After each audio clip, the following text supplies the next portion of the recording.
le plus souvent, dans le couple, on ne parle pas le même langage. Et s'il y en a un dont le langage porte d'entrée c'est physique et l'autre émotionnel, on voit assez rapidement comment chacun se met à tirer un peu de son côté. L'un qui veut être justement se sauter dessus, avoir ce côté passionnel, intense, et l'autre qui a envie, au contraire, qu'on ralentisse, de pouvoir parler, de se sentir connecté émotionnellement. Et quand on n'a pas les clés pour répondre aux besoins de chacun dans son langage, on se sent rapidement objet aux yeux de l'autre, ou on se sent rejeté, on se sent incompris. Enfin bref, les frustrations s'accumulent.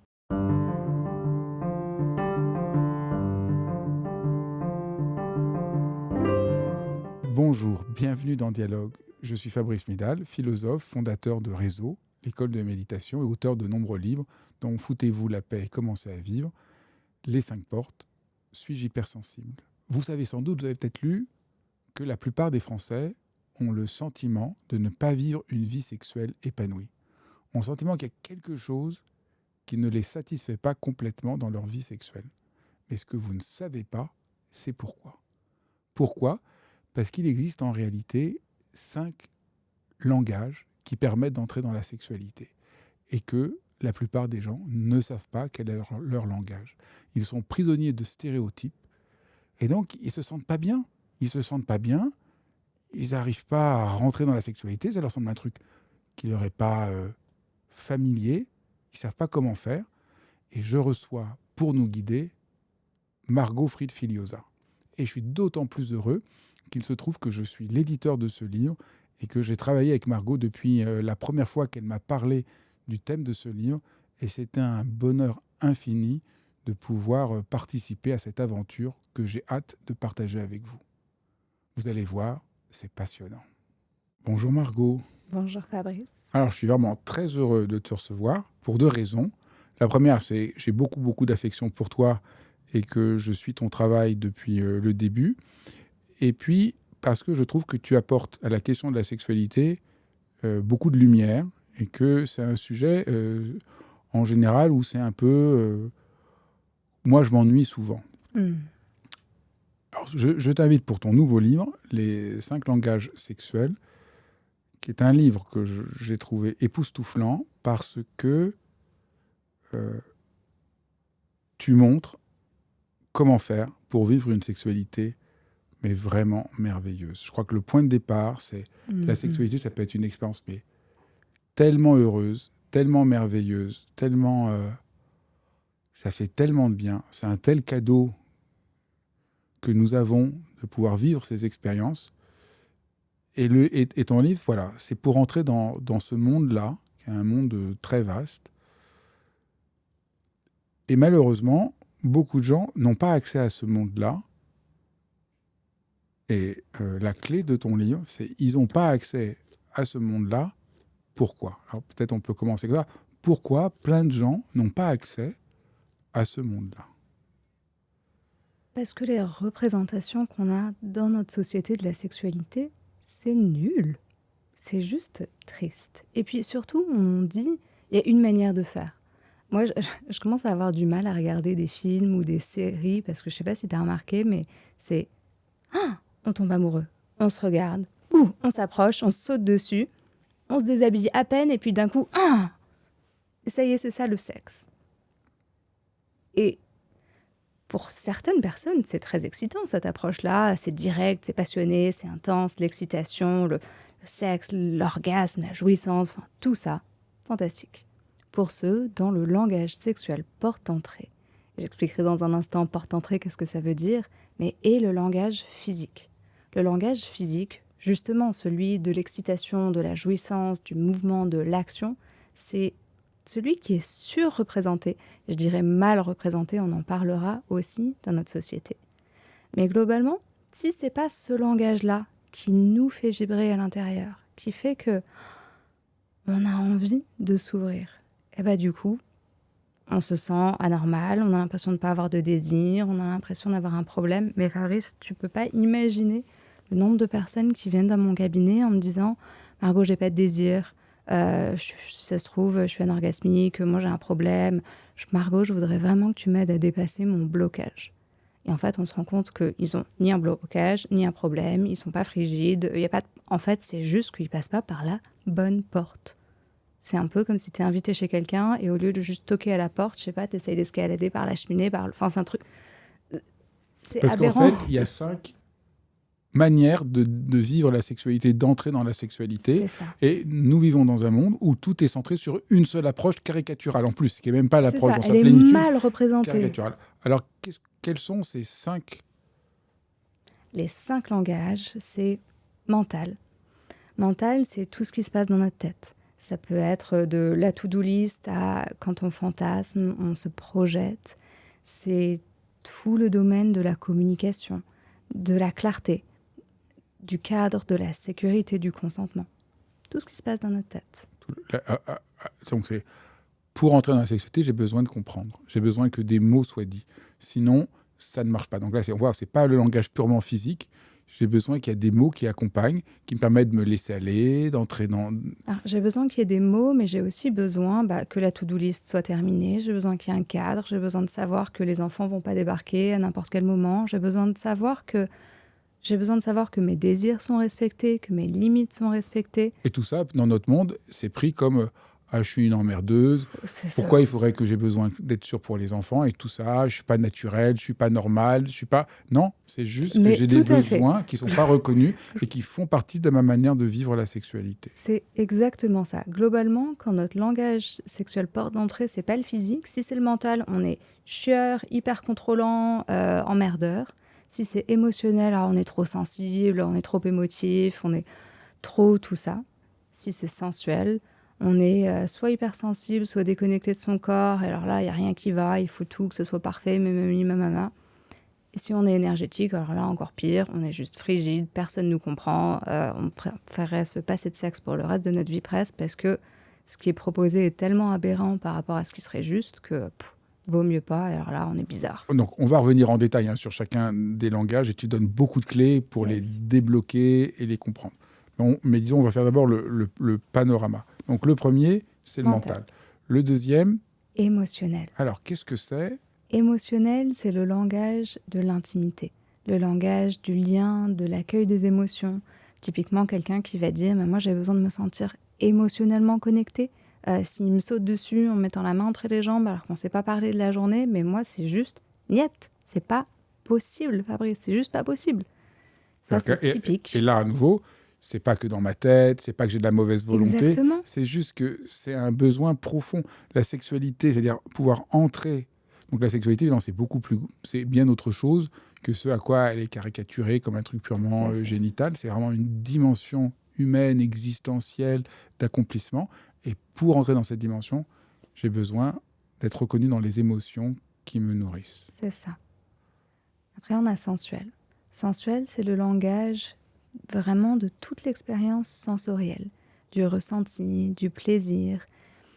Quelqu'un pour qui le langage porte d'entrée, juste pour redéfinir clairement porte d'entrée, c'est par là que j'ai besoin de passer pour me sentir ouvert. Donc quelqu'un dont le langage porte d'entrée, c'est sensuel, va avoir envie d'être touché, caressé, de vraiment sentir cette douceur, mais aussi de se sentir bien dans son corps.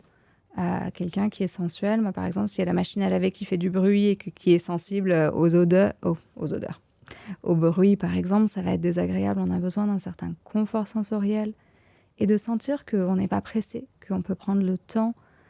C'est quelqu'un, typiquement, si leur partenaire leur saute dessus, n'a pas envie de faire de préliminaire, a envie d'aller un peu droit au but, ça va pas du tout marcher, en fait. On a vraiment envie de prendre le temps, de ressentir, de profiter. Après, on a physique. Il est important ce langage parce que comme il est tellement mal représenté, on a cette impression que physique c'est juste je te colle la main entre les jambes, ça y est, t'es excité, t'es prêt à partir. Ça m'énerve. Ça m'énerve. À chaque fois que je vois quelqu'un faire ça dans les films, et en 30 secondes, il n'y a même pas une érection et l'autre il est là, ah ça y est, tu me désires. Bref, ça m'énerve.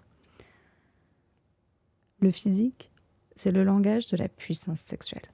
C'est le langage qui nous permet d'être connectés à notre corps, à la partie... animal à l'intérieur qui joue simplement, qui peut s'exprimer, qui peut bouger, crier, s'animer C'est la en puissance de liberté. l'excitation, Le langage physique, c'est je suis connecté à mon corps, mes parties génitales, mon excitation. J'ai besoin de sentir cette excitation et de sentir l'excitation de l'autre en face. On est deux à jouer dans cette danse de passion. En fait, c'est vraiment ça. C'est je me sens désirée et on joue et on est spontané. C'est pas juste aller à l'orgasme pour un peu lâcher sa tension, comme certaines personnes disent. C'est vraiment incarner une puissance. Et puis, il y a un autre langage, alors là, qui est Alors là, complètement oublié en général. le langage énergétique. L'énergétique, personne ne le connaît. On pourrait dire aussi le langage spirituel, peut-être. On pourrait dire ça. En fait, pour moi, dans l'énergétique, il y a beaucoup de choses. Il y a la partie spirituelle, la partie simplement de prendre présence, la partie qui permet de sentir ce courant de vitalité à l'intérieur de soi. C'est vraiment le langage de l'ajustement, de se sentir en harmonie l'un avec l'autre, de sentir que notre sexualité a un sens profond.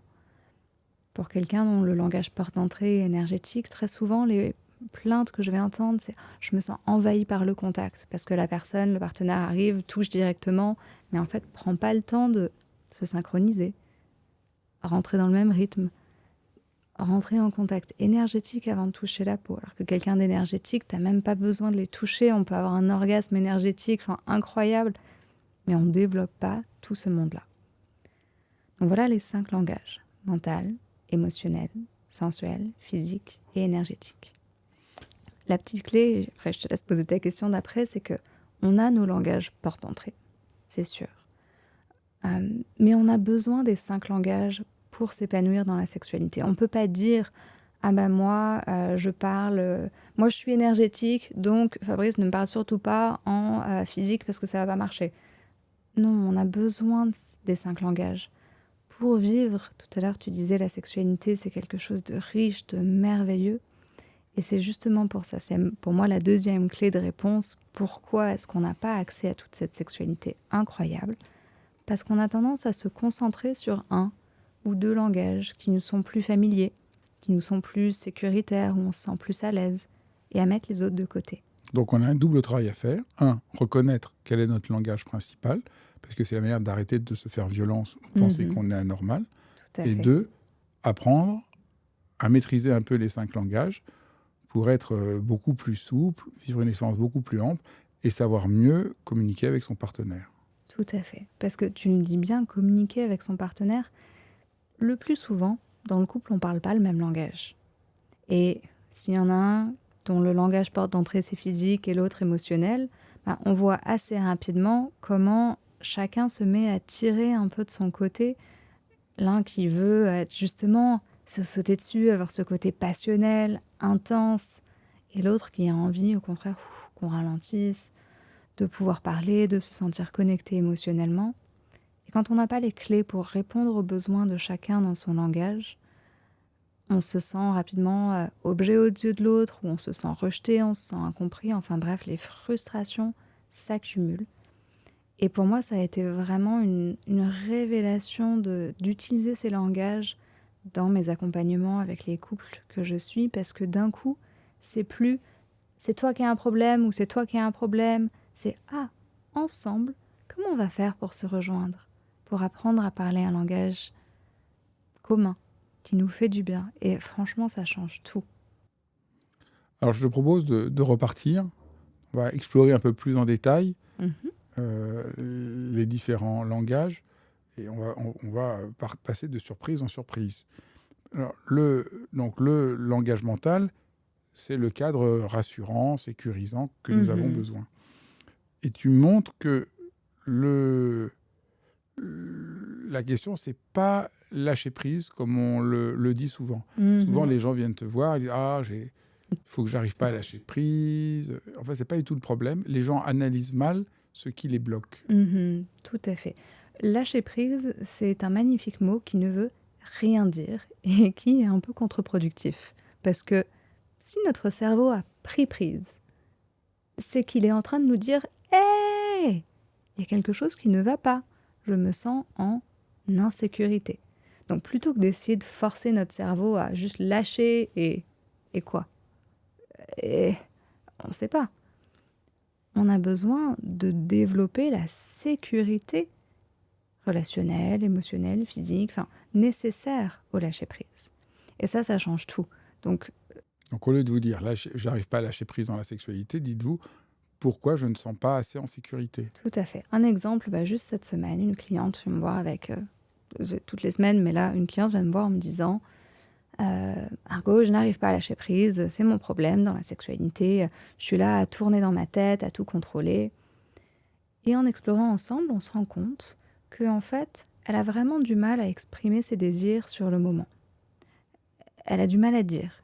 Et du coup, elle se retrouve dans des situations où ce qui est en train de se passer n'est pas tout à fait juste pour elle. Du coup, elle se retrouve dans sa tête. Parce que quand on est dans une situation qui n'est pas juste pour nous, on fait quoi? On essaye de s'en sortir. Donc, on pense à quelque chose, comment je pourrais faire, qu'est-ce que je pourrais dire, ça tourne dans notre tête. Puis, au bout d'un moment, quand notre cerveau ne trouve pas d'autre option, peut-être qu'il pense à la liste de courses ou à autre chose, pour éviter de sentir que ça ne nous va pas vraiment. Et donc, je lui ai dit, donc, tu es en train de me dire que tu préférerais que je t'aide à apprendre à lâcher prise pour ne pas avoir à exprimer tes désirs. Dit comme ça, c'est tout de suite moins. Parce qu'en fait, l'autre question que je lui ai posée, c'est, on l'appelait Sarah. Sarah, si tu pouvais dire à ton partenaire ce dont tu as envie quand ça te vient, est-ce que tu penses que ton cerveau moulinerait autant? Ah ben non, peut-être pas. En fait, ça c'est une des raisons pour lesquelles on peut avoir du mal à lâcher prise. Il y en a plein. Mais plutôt que d'essayer de forcer à lâcher, posons-nous vraiment la question de quoi est-ce que j'ai besoin? Et on en fait quelque chose. On a, comme je l'explique dans le livre, une très mauvaise relation au contrôle. Ce contrôle, c'est un mot négatif. Ah ouais, là, je trouve que c'est un moment très important, parce qu'évidemment, pour nous, tout le monde dit « Ah mince, je suis dans le contrôle, je ne devrais pas être dans le contrôle », et tu montes, non. Il y a une dimension du contrôle qui est légitime. Il y en a une qui n'est pas légitime, il y a une dimension du contrôle qui est tout à fait légitime et fondamentale, et nécessaire. En fait, l'hyper-contrôle et la panique ne sont pas nécessaires. Mais si on n'est pas au contrôle de soi-même, de ce qui peut se passer, comment est-ce qu'on peut être dans un vrai consentement? Pour consentir à un acte sexuel, on a besoin de maîtriser certains paramètres, d'être sûr, de se sentir en sécurité. Le contrôle, c'est une énergie calme. Dans le livre, j'utilise la métaphore que j'aime beaucoup de la tour de contrôle à l'aéroport. Quand on est à l'aéroport, il y a la tour de contrôle qui contrôle tous les paramètres. Quand est-ce que les avions atterrissent, les altitudes, enfin j'en sais rien, mais plein de trucs. Ils sont attentifs à tout. Et ils disent, là maintenant on fait ça, toi tu fais ça, là on va là. Ils sont pas là en train de paniquer. Et personne n'atterrirait dans un aéroport sans tour de contrôle. C'est pas possible. Parce que ça serait dangereux.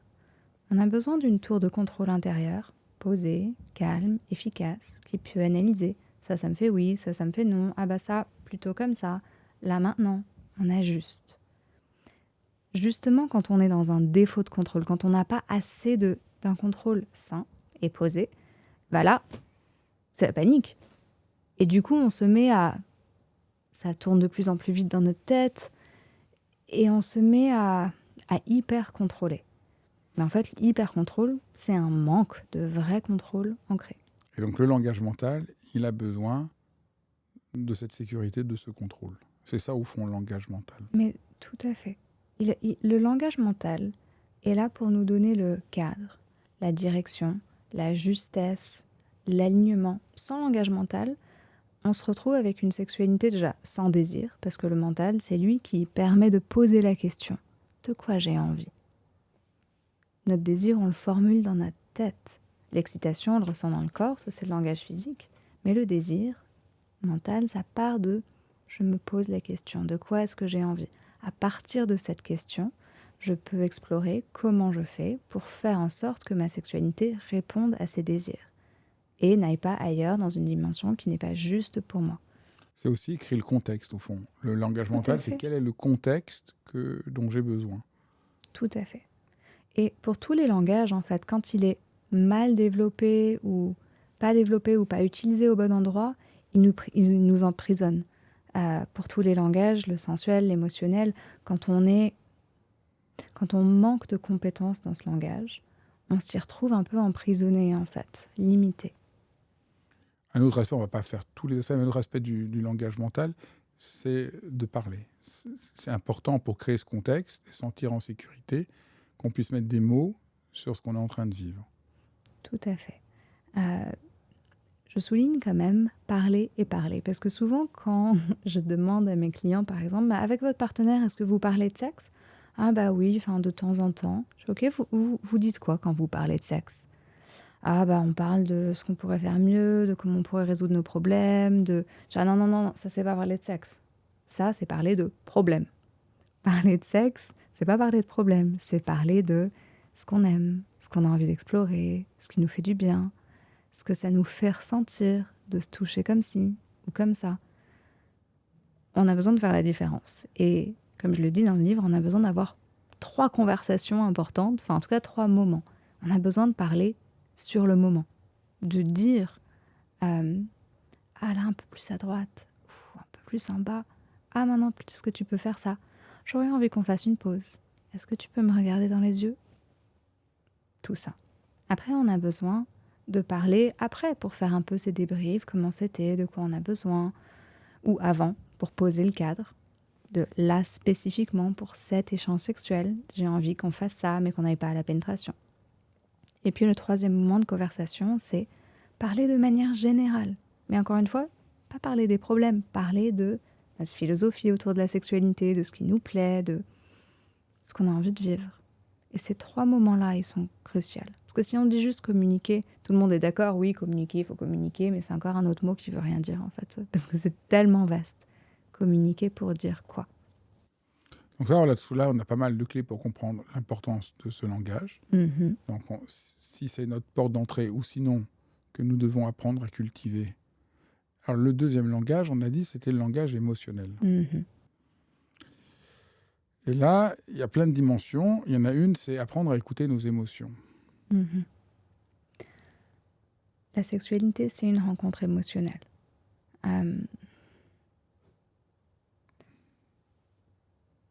Ça nous touche profondément. Quand on n'est pas à l'accueil de ces émotions, quand on passe à côté de la puissance de la rencontre émotionnelle. Dans le livre, je parle d'un couple qui se disputait jamais et qui par ailleurs ne faisait aussi jamais l'amour. Quand on n'exprime pas nos émotions, dont la colère ou la tristesse, on se met un peu à distance en fait, de soi-même et de l'autre. Et puis surtout, quand on n'exprime pas nos émotions, quand on n'est pas à l'écoute de nos émotions, de nos besoins émotionnels, on peut avoir tendance à se forcer pour faire plaisir, faire pour l'autre, faire pour éviter le conflit, faire pour, pas vraiment pour ce qui est juste pour nous, ou accepter des rapports sexuels pour se sentir aimé, là où à la place on aurait préféré être pris dans les bras, que l'autre nous dise je t'aime, mais comme on ne sait pas trop comment demander ça, on se retrouve dans des rapports qui ne nous conviennent pas, mais qu'on a acceptés pour essayer de sentir ce lien-là, en fait. Donc tu parles vraiment de la rencontre émotionnelle. La dimension émotionnelle, c'est une rencontre. Et là, tu essaies de montrer que l'idée, le mythe, les hommes veulent du sexe et les femmes de l'amour, c'est tout à fait faux. C'est pas vrai que les femmes sont plus dans l'émotion et les hommes plus dans le physique. Pourquoi on croit ça ? C'est vrai qu'on nous conditionne à croire ça. Ça fait partie des mœurs et heureusement, ça change petit à petit. Dans notre société, on n'encourage pas vraiment les hommes à parler de cette vulnérabilité, à contacter ce domaine. On leur dit « Non, mais toi, c'est le langage physique, c'est ça que tu devrais vouloir. » Mais en fait, on est tous humains. Et sous-estimer la dimension émotionnelle pour n'importe quel homme de la sexualité, ça mène à plein de problèmes, dont un qui me vient à l'instant, c'est, je pense à un couple par exemple, ils sont ensemble depuis 30 ans, Fabrice. Et elle me dit, j'ai l'impression d'être un objet à ses yeux. J'ai l'impression qu'il a juste envie, c'est de sexe, de se libérer d'une tension, que ça pourrait être moi ou une autre, il s'en fout. Et avec elle, ce qu'on a exploré, c'est, je dis, mais ça fait 30 ans que vous êtes ensemble. Toute la richesse émotionnelle qu'il y a. Si c'était juste libérer sa tension, se masturber, ça lui suffirait, non? Si c'était juste une question d'orgasme, juste une question de physique, ça pourrait suffire. Qu'est-ce qui fait que cet homme qui est avec vous depuis 30 ans cherche pas juste un orgasme qu'il pourrait avoir très bien tout seul, mais un échange avec vous? Et là, ça l'a fait réfléchir.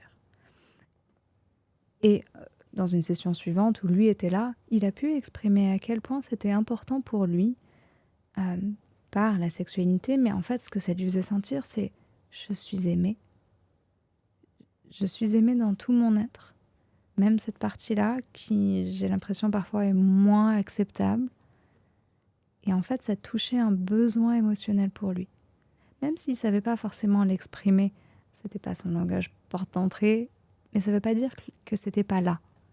Et ça, c'est vraiment important. Je pense que c'est impossible d'avoir des rapports sexuels sans aucune dimension émotionnelle. Même dans un coup d'un soir, on cherche à se sentir désiré, apprécié, valorisé. Il y a une dimension émotionnelle. Et encore plus quand on est en couple, et encore plus quand on est en couple depuis longtemps. Et là, l'autre avantage du langage émotionnel, c'est que c'est très aphrodisiaque. Donc, c'est peut-être pas forcément la peine d'acheter du ginseng ou je ne sais quoi, mais les émotions ont un grand pouvoir de déclencher... Mais oui. Alors, comment ça fonctionne, ça? Les émotions clés de notre érotisme. En fait, quand je disais les émotions sont forcément impliquées dans la sexualité, il y a souvent une émotion en particulier qu'on recherche. Je l'utilise souvent quand on parle de fantasmes ou de choses comme ça, c'est quel est le moment le plus important qu'on cherche. Pour certaines personnes, le plus excitant, c'est de se sentir être désiré. Pour d'autres personnes, c'est de se sentir être aimé. D'autres encore, c'est de se sentir être protégé. Et en fait, on n'a pas tous les mêmes expériences émotionnelles clés. Très souvent, je vais te donner un autre exemple. Je crois que c'est celui dont je parle dans le livre, ça sent bien, c'est celui qui me vient. Mais d'une femme qui avait eu une relation extra-conjugale en me disant « mais je comprends pas, cet homme, il m'a rendue folle de désir, alors que mon mari, j'arrive plus à activer mon désir, qu'est-ce qui se passe ? Alors que pourtant je l'aime. » En fait, cet homme, dans son regard, elle se sentait être désirée. Et du coup, elle se sentait exister. Et alors, ça a activé le feu à l'intérieur. Et du coup, je vous invite à ceux qui nous écoutent aujourd'hui, repensez à vos expériences sexuelles les plus intenses. La fois peut-être qui reste un peu marquée dans votre esprit en mode « waouh, ce jour-là, c'était incroyable ». Parfois, on a l'impression que ces expériences sexuelles incroyables, il faut que, je sais pas, les planètes soient alignées, ça nous tombe dessus, boum, par magie, parce que... Mais en fait, non. Ces expériences, elles sont incroyables pour plusieurs raisons, mais en partie parce qu'elles touchent quelque chose de fondamental en nous, qui fait que notre expérience a du sens, on se sent exister, on se sent être en vie, on se sent être valorisé. Et alors là, il n'y a rien de plus érotique que ça. C'est pour ça qu'on regarde aussi du porno, qu'on se fait des fantasmes, qu'on pense à ci, qu'on pense à ça. C'est rarement les gestes ou les images qu'on cherche. C'est l'expérience émotionnelle. Qu'est-ce que cette personne ressent dans cette image ou dans ce fantasme qui m'excite tant? Le quatrième, c'est le langage sensuel. Donc ça, c'est prendre en compte l'infinie palette de toutes les sensations qu'on peut vivre. Le plaisir, la sensitivité, comment... ça, c'est un monde aussi un peu oublié. Explorer vraiment en fait, c'est un monde... Le langage sensuel, c'est, après le physique, le deuxième le plus représenté, je dirais. Mais à nouveau encore mal représenté. Le langage sensuel, il est à max capitalisé par les industriels du plaisir qui vont nous vendre des bougies aromatisées, des flou-flou pour faire des petits trucs, enfin plein de machins, des menottes en soie, plein de trucs. Et pas que ce soit problématique, ni que ça puisse pas être utilisé pour s'amuser dans le langage sensuel, mais c'est un peu la seule représentation qu'on a de ce langage. Souvent, quand on pense sensualité, on pense ambiance, on pense lumière tamisée, bougie, pétales de rose, chocolat, musique. Le truc stéréotypé. Tu peux pas faire plus stéréotypé que ça. Et c'est pas ça le langage sensuel. Le langage sensuel, Alors qu'est-ce qu'on peut faire pour développer le langage sensuel? on peut apprendre à ressentir. En fait, le langage sensuel, c'est la clé de plein de choses, dont la clé de comment ne jamais tomber dans la routine, par exemple. La routine, ça n'existe que si on n'écoute pas nos désirs et si on n'écoute pas nos sensations. Moi, j'ai la conviction qu'on pourrait faire la même chose, le même rapport sexuel tous les jours pour le reste de sa vie, sans s'ennuyer, tant qu'on est attentif à nos sensations. Parce qu'on est des êtres humains, à chaque fois c'est différent. C'est un peu comme toi, Fabrice, quand tu t'assieds pour méditer, tu t'assieds peut-être à chaque fois plus ou moins de la même manière. Absolument. Tu réinventes pas le truc tous les jours et pourtant, Absolument. tu t'ennuies pas. Absolument. Pourtant, tu découvres quelque chose à chaque fois. Pourtant, tu trouves un intérêt. Et à chaque fois, tu ressens quelque chose de différent, quelque chose s'ouvre, quelque chose s'aligne, quelque chose t'interpelle, attire ton attention. La sexualité, c'est pareil. On n'a pas besoin d'aller chercher loin, à faire le Kama Sutra dans toutes les positions. Le sexe, c'est bon parce qu'on ressent. Alors, tu donnes des conseils pour développer ça. On ne va pas tous les donner, on renvoie au livre, mais des conseils très simples. D'abord, ralentir. D'abord, ralentir. Et puis, vraiment Pour remarquer. mieux ressentir, c'est ralentir, pas pour ralentir. Tout à C'est fait. que ralentir permet de ressentir plus finement et que ça peut valoir la peine de ralentir. Mais pas juste pour s'interdire d'aller vite, mais juste pour... En fait, je dirais deux choses. Ralentir et puis surtout enlever le but de l'orgasme. Je pense par exemple à une femme avec qui je parlais récemment dans une consultation et qui me disait, parce que je leur avais donné un petit exercice de se caresser tout le corps pendant 10 minutes avec l'interdiction de se donner un orgasme l'un ou à l'autre. Vraiment interdit, comme ça on est tranquille, on n'a pas besoin d'y penser. Et elle m'a dit, cette femme de 60 ans, c'est la première fois de ma vie que j'avais pas envie que ça s'arrête. Wow.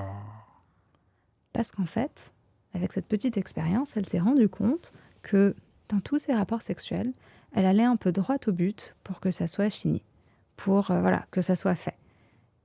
En se disant, moi j'aime pas trop le sexe, donc de toute manière, autant le faire pour le faire, et puis comme ça c'est fait, et puis parce que de toute manière, j'ai pas beaucoup de plaisir.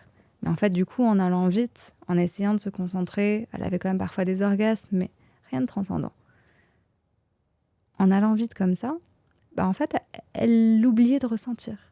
Et du coup, là, en enlevant tout but, et en le faisant juste pour le plaisir, pas pour aller quelque part. Il y a une sorte de pression quand les gens rentrent dans la sexualité. Est-ce que je vais y arriver? Est-ce que je ne vais pas y arriver? Et donc cette pression coupe du sensible.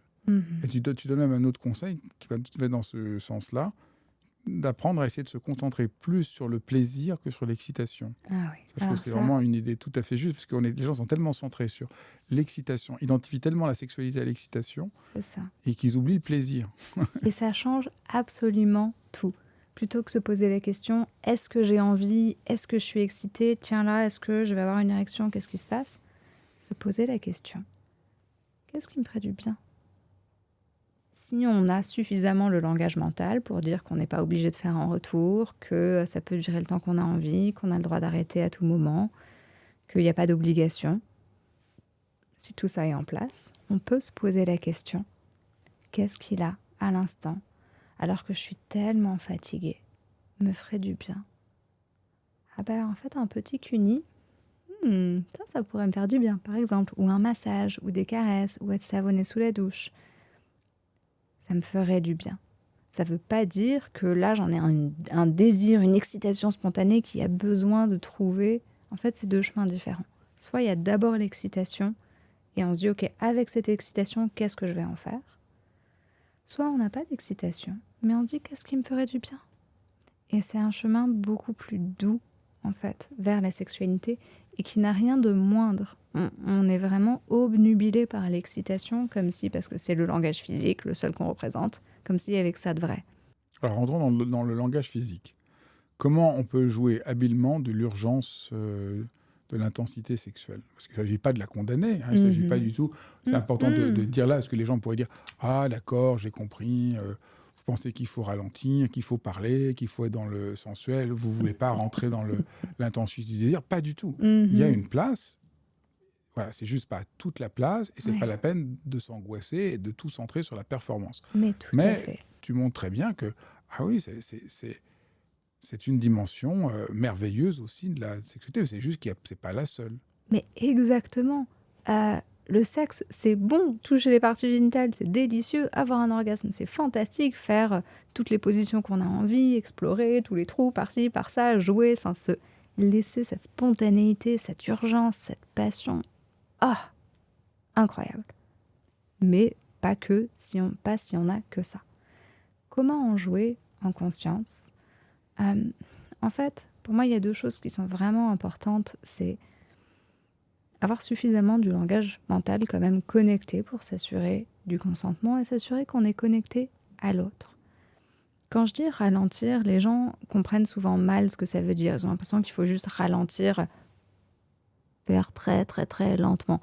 Non, c'est ralentir au niveau de la conscience pour s'assurer que ce qui est en train de se passer est juste pour nous.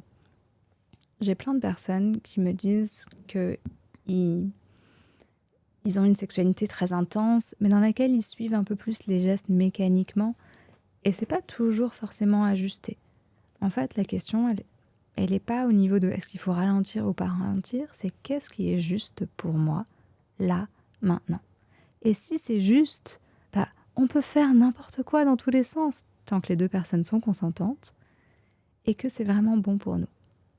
Donc, et parce qu'il y a aussi donc, tu montres bien, il y a quelque chose de merveilleux, sentir l'excitation brûlante, viscérale, notre cœur bat intensément, on est pris dedans. Mais il y a un problème, souvent, c'est qu'on finit par oublier l'autre. Ça peut nous aveugler, on est pris par notre désir. Ça, c'est vraiment un peu un des dangers du langage physique. Quelque chose qui nous fait du bien, mais on est un peu aveuglé. Ouais, en fait, donc, c'est pour ça que, lié avec les autres langages, il ne s'agit pas du tout d'y renoncer, mais d'être vraiment en communion avec l'autre. Tout à fait. Et dans ce langage-là, justement parce que c'est le seul qui est surreprésenté, la personne qui est pleine d'excitation, avec envie d'y aller, parfois, en effet, soit oublie l'autre, mais soit se sent normal. Et dit, mais c'est toi qui n'es pas normal. Pourquoi toi, tu n'as pas du désir comme moi ? Je ne comprends pas. En fait, je ne comprends pas comment tu peux ne pas aimer le sexe alors que c'est tellement fantastique pour moi et que c'est ce qu'on voit partout. Et donc, c'est-à-dire que tu ne m'aimes pas.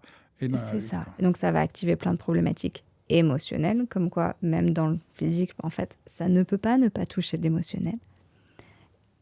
Et puis surtout, comme on se sent, on n'a pas forcément d'autre chemin, on a l'impression que c'est ça et que si jamais j'arrivais à ramener l'autre dans mon monde, elle va voir comment ça va lui plaire. En fait, c'est pas tout à fait comme ça que ça marche.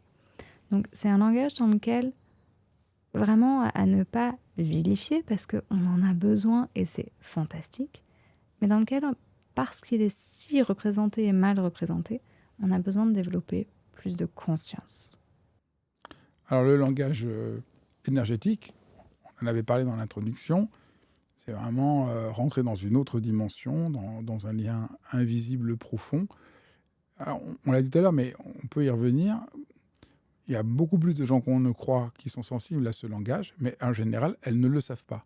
Donc peut-être vous qui nous écoutez, vous avez un fort lien au désir, au lien énergétique. C'est vraiment par là que vous entrez dans la sexualité. Mais comme vous ne le savez pas et que personne ne le sait, vous passez un peu à côté de la dimension sexuelle. C'est ce qu'on va faire.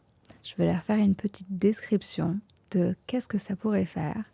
Et si vous qui nous écoutez, ça vous donne envie, peut-être que ce langage est votre porte d'entrée.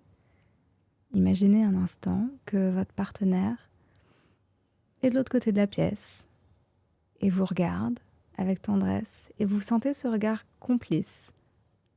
Il ou elle s'approche doucement. Et tous les deux, vous respirez ensemble en sentant que on est là tous les deux.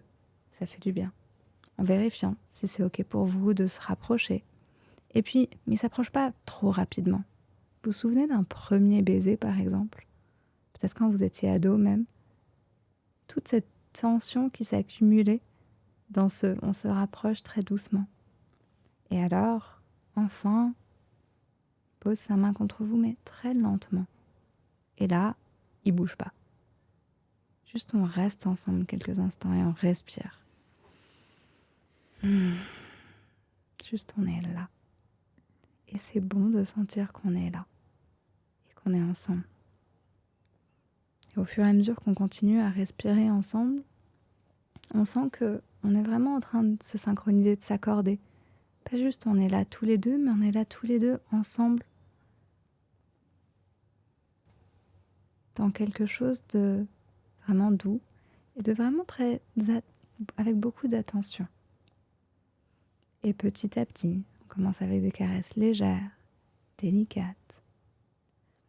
Mais en suivant l'énergie, c'est comme si vous dansiez dans quelque chose qui vous porte. Vous êtes l'un, l'autre porté. C'est pas l'un ou l'autre qui mène.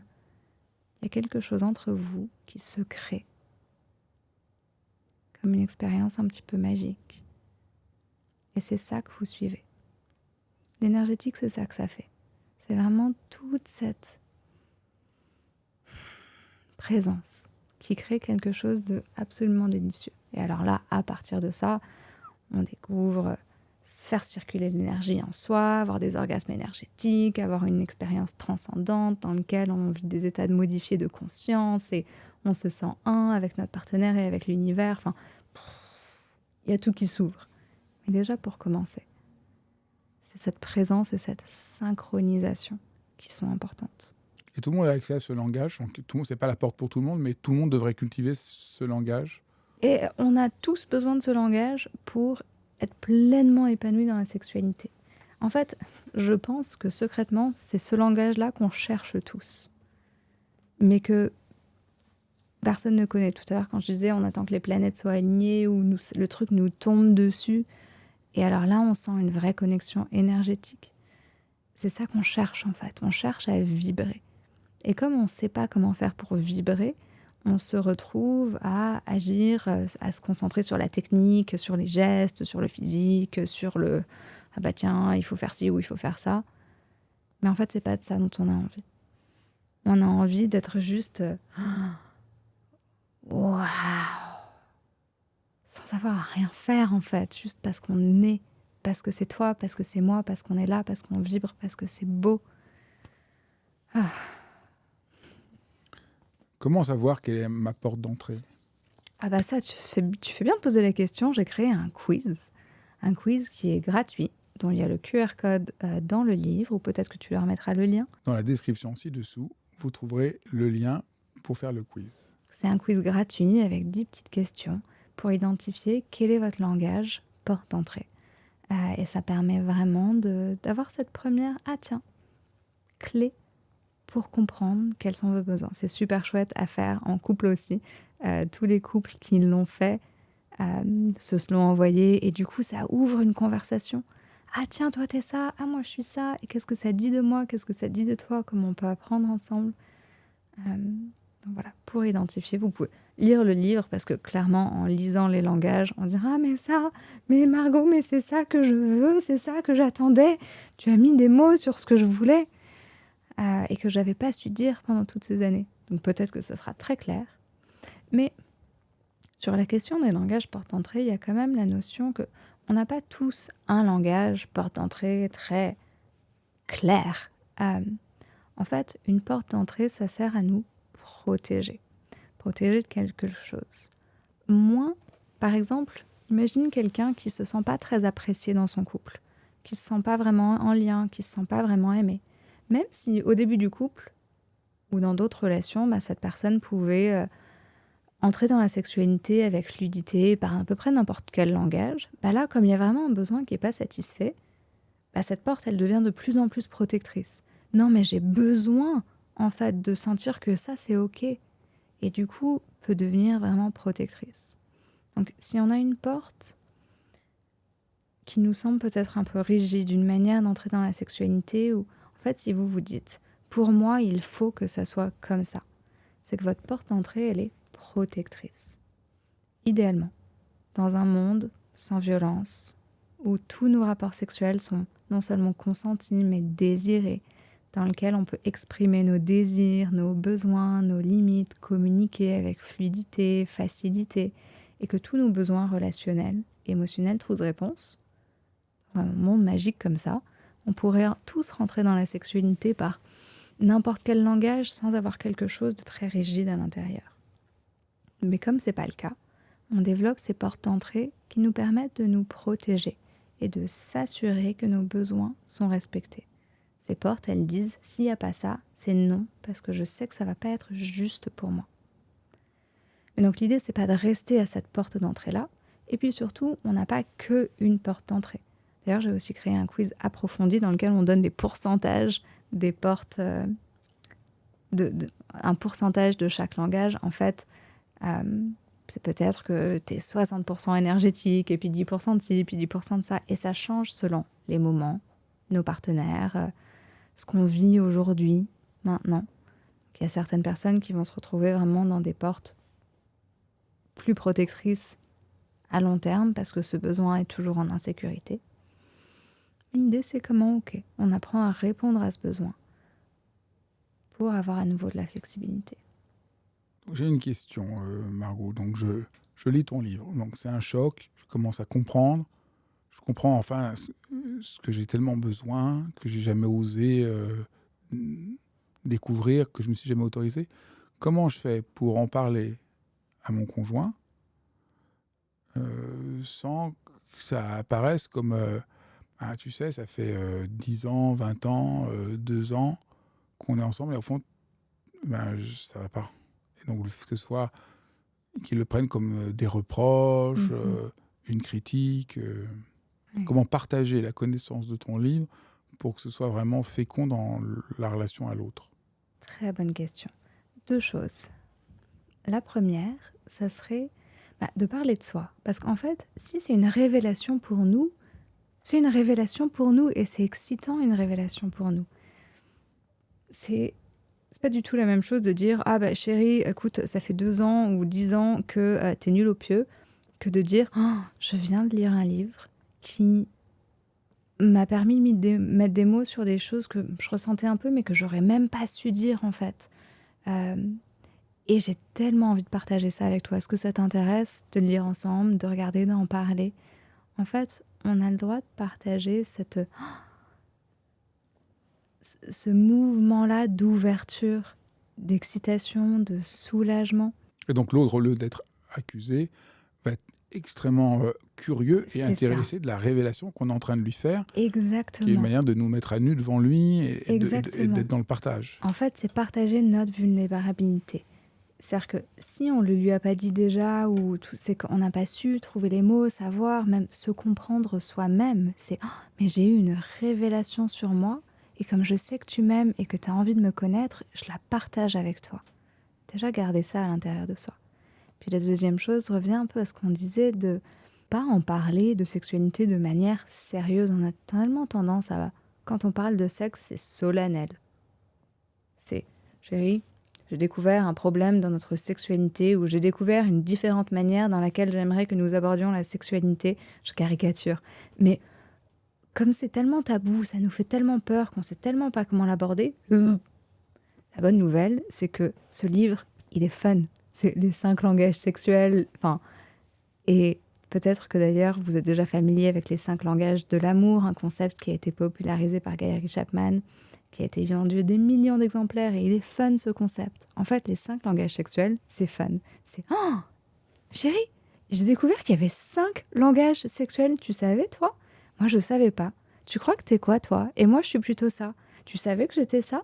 Viens, on en discute. Ah, viens, on fait le quiz. » En plus, les questions que j'ai fait dans le quiz, elles sont drôles. C'est genre, si vous pouviez donner un cocktail à votre partenaire, qu'est-ce que ça serait ? Et ce cocktail, il est magique. Et en fait, ça fait ça. En fait, j'ai fait quelque chose qui soit léger. Utilisez ça. Ça peut être léger, ça peut être chouette. Et vraiment partager ce mouvement d'ouverture. C'est vraiment la différence entre faire un reproche et exprimer un désir. Et ça change tout. Merci infiniment. On ne va pas en dire beaucoup plus parce qu'on veut vraiment que les gens rentrent dans la lecture du livre, qui va vraiment tellement les aider, comme tu l'as dit, à se comprendre et à comprendre leur partenaire. Et j'espère à pouvoir se libérer de toute Mhm. cette pression, ces blocages, cette souffrance. Et parce qu'au fond, parler de la sexualité, c'est parler de beaucoup d'autres choses. C'est Bien parler sûr. d'amour, c'est parler de présence, c'est parler de connexion, c'est parler de relation, c'est parler de paix, c'est parler de Mhm. tendresse, c'est Mhm. parler de partage. Et c'est tout ça, au fond, qui est au cœur, Ouais. de ton livre et du chemin que tu nous invites à faire. Ouais. Si je peux juste dire une dernière chose sur ce que vous allez trouver dans le livre, dont on n'a pas parlé aujourd'hui. Tout un chapitre sur comment on fait dans le couple quand on ne parle pas les mêmes langages sexuels. Parce que là, aujourd'hui, j'ai un peu, ensemble, on a montré la problématique, mais on n'a pas vraiment parlé aujourd'hui de concrètement comment on fait quand l'un parle tel langage et l'autre tel langage et qu'on n'a pas les clés. Donc il y a tout un chapitre sur comment on fait pour se retrouver. Et puis le dernier chapitre, c'est comment utiliser les 5 langages pour s'adapter au changement. Que ça soit l'arrivée d'un enfant, que ça soit un changement de vie, la ménopause, le ci, le ça. En fait, nos besoins sexuels changent au fur et à mesure du temps. Et les 5 langages, c'est un outil incroyable pour ne pas se retrouver bloqué, essayer de faire ce qui marchait avant et ce qui ne marche plus, et pouvoir s'adapter et du coup vivre une sexualité, mais tout au long de sa vie, qui soit vraiment riche, nourrissante et ajustée à ce dont on a besoin, là, maintenant. Ben, merci beaucoup. Merci Merci. Margot. Merci à toi Fabrice et merci de tout ton soutien dans cet ouvrage et mon parcours. Ben, merci d'avoir suivi cet épisode de Dialogue. Je vous invite vraiment à regarder le site de Margot Fried-Fidosa. Il est très bien fait. Vous allez trouver plein de ressources et ça permettra d'aller plus loin. Alors je vous dis à très vite pour d'autres dialogues et n'hésitez pas à regarder mon autre chaîne. J'ai demandé à Fabrice, la chaîne qui parle de l'importance d'entrer dans l'existence. Qu'est-ce que c'est l'existence? Parce que on nous apprend plein de choses. On nous apprend à conduire, on nous apprend à nager, on nous apprend à faire des équations parfois au 3e degré. Mais quand on apprend à vivre? Et pour répondre à toutes ces questions, je vous invite de regarder ma chaîne. J'ai demandé à Fabrice où je réponds à toutes vos questions sur cela. Je vous embrasse tous.